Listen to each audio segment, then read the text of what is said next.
as he accepted the Republican Party's nomination.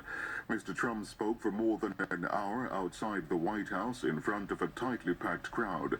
He criticized the Democratic candidate Joe Biden, calling his rival a Trojan horse for socialism who would give free rein to violent anarchists. At least 6 people have been killed in the state of Louisiana by one of the most powerful storms ever to hit the U.S. Louisiana's governor said Hurricane Laura had caused tremendous damage.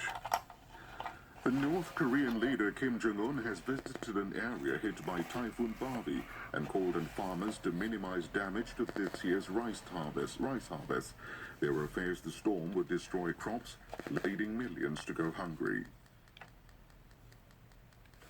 The authors of the largest ever study to examine children treated in hospital for COVID-19 have said it's vanishingly rare for young patients to die from the disease. The report has been published in the British Medical Journal.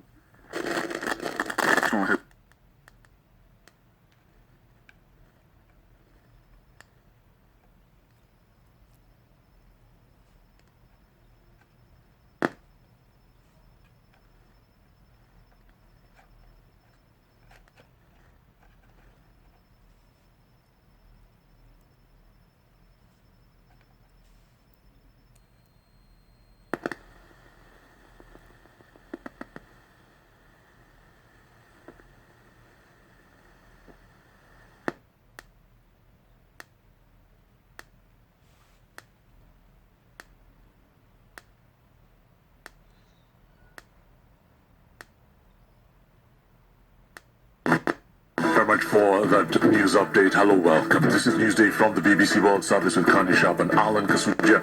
We're in Ethiopia in a moment. Also, why Nigerians are celebrating their million American jobs. That's one of the reasons that we're advancing so rapidly with our economy. Great job.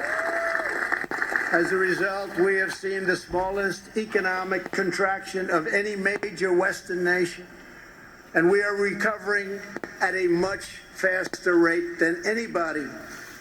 Over the past 3 months, we have gained over 9 million jobs at a record in the history of the country. Unfortunately, from the beginning, our opponents have shown themselves capable of nothing but a partisan ability to criticize. When I took bold action to issue a